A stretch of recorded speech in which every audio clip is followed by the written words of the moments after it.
So, the continuation and differences between the Edwardian and the Victorian period, I will give you the links to two documentary films. One is called Britain in 1900, and it's about that. It's about the turn of the century, the lifestyle, the attitudes, and basically the social life at the point of the end of the century and the end of Victoria's reign as well. The other one is the first episode in a series, a documentary series called The Making of Modern Britain by Andrew Marr, a very respected British political commentator. The series is about the first half of the 20th century, so if you get interested, of course, I strongly encourage you to watch the entire series. But the first episode is precisely about what I would like to talk with you today about. That is the Edwardian society and the Edwardian period. So. As far as the problems of this time go, probably something that's really visible and that does not really originate from the turn of the century but becomes impossible to ignore at this time is all kinds of political activism towards the rights of the underprivileged and disenfranchised social groups, and especially here, of course, I mean the suffragettes and women's rights in general. This is something that does not really start at the turn of the century. It starts somewhere in the middle of the 19th century with the works of many Victorian philosophers, politicians, and intellectuals. But by the turn of the century, it's really impossible to ignore the political pressure from different associations and groups uniting women fighting for their rights, especially the right to vote. Suffrage means the right to vote, so they were called the suffragettes, sometimes the suffragists. They were mostly women from the middle class, so this isn't a working class movement. We'll talk about the working class in a moment. But this isn't a working class movement. This is largely a middle class movement, and the most famous of the suffragettes would probably be Emmeline Pankhurst and her daughters. But the majority of the political activists were wives, mothers, sisters, so they had men in their lives who very often supported the cause of women's rights and were very helpful to the movement as well. So it wasn't an exclusively female movement. And the suffragettes, especially those most active at the turn of the century, are perceived now as quite militant. They are quite visible presence, and sometimes what they did was quite aggressive. They would undertake all kinds of, I would say, actions of social nuisance. They would chain themselves or tie themselves to the railings outside the Houses of Parliament. They would attack, never people, they would never attack people, but very often they would attack property. They would, for example, damage the post boxes. This was quite a popular form of, I would say, divisive action by the suffragettes, and this was seen as a major nuisance because people communicated through letters. Business was conducted through the post, and basically, if you were not sure that your correspondence would be proceeded properly, this was a major nuisance, verging on terrorism. Nowadays, probably if they were not successful, nowadays they would be called terrorists. But because finally they were successful, if you remember, women finally got the vote in Britain after the First World War. In return, or in, let's say, gratification for the enormous effort that British women put into winning the war, especially by joining the workforce. So when the men went to fight in the war, women took over their jobs. They took mostly industry work, and even middle class women joined in that. So after the war was won, the government decided to give them something in return. So we have the suffragettes attacking the post boxes. We have the suffragettes attacking the works of art, especially works that objectified women, like nude paintings. There was a very famous and very controversial action by one of the suffragettes who went to the National Gallery and attacked a very famous nude painting by Velázquez showing Venus, basically showing a beautiful naked woman. This was seen as absolutely horrendous. So even though they never attacked people, their actions against property could be very, very controversial. Perhaps the most dramatic action taken by a suffragette was done by a woman called Emily Davis, who decided to attach the collars of the National Women's League, the major group for the suffragettes, to the racehorse that belonged to Edward the Seventh. So she wanted to attach the ribbons bearing those colors, which were green, white, and violet. So very characteristic set of colors. To the running horse. But unfortunately she was run over by the horse and she died. So she became something of a martyr for the cause. A few years ago there was a feature film called The Suffragette, and it included some fictional stories, but the story about Emily Davis was there, and you may recall the funeral of Emily Davis becoming a kind of political manifestation for the women.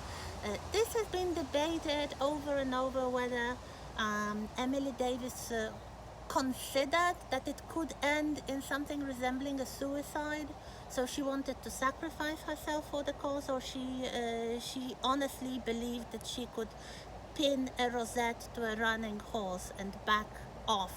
I think she did, because one of the things she did was she bought a return ticket to London, so she expected to be coming back. Unfortunately, she didn't. So that's one of the big social issues visible in the Edwardian period. Another social issue is, of course, the working class. This is the beginning of the working class movement, something that within a few years will lead to the outbreak of the revolution in Russia, something, of course, that will have a huge effect on the international labor scene. The British Labour Party is established in 1900, so the trade unions and basically the political agitation to improve the situation of the poor, to improve the situation of the workers, is something that also dominates the first decade of the 20th century. So we have different pressure groups working to improve the lot of different people. We have the first cracks starting to be visible on the Great British Empire. So we have, for example, the Boer War, which is a very messy and bloody and unchivalrous conflict happening in South Africa mostly between the British colonizers and the Dutch colonizers. So we have two colonial powers fighting a war in the colony. There were also some native tribes, especially the Zulus. So this was a kind of three-sided war, which was, as I said, bloody and messy. And what is remembered now for mostly is the use of concentration camps. The name, the term concentration camps comes from this war as well. So the civilian population, which were mostly Dutch farmers, who of course supported the Boers, were relocated by the British to some designated areas and settled in some sort of camps. This was not supposed to be death camps. This was not supposed to be any form of extermination of these people, but of course the British could not really cope with the diseases spreading, with food shortages and all kinds of problems in those overcrowded camps. So lots of people detained there were dying, including women and children. And this is one of those stories that were caught by the international press. So they were used against Britain, either as a colonial power in general or as a kind of failed colonial power. So you might have the allusions to Boer War even made decades later by the Nazis in Germany in the 30s. The reason was that the Boers spoke a language very similar to German. So they had a lot of sympathy in Germany. So we have the first seeds of problems that will really be visible in the 20th century. So women, workers, the colonized peoples, and these massive movement basically towards social progress, towards social justice that to some extent has not ended since. It starts in the Edwardian period, or it kind of gains the public eye in the Edwardian period. Why would it become so popular? Of course, by the continued development of the press and of the media. By the turn of the century, almost the entire society would be literate. So you would have mostly everybody reading. We'll talk about it in a little moment when we talk about the engagement of the state in private matters. But by the turn of the century, you have, for example, the beginning of tabloid press. So the press that is expressly aimed towards a less educated and less sophisticated audience.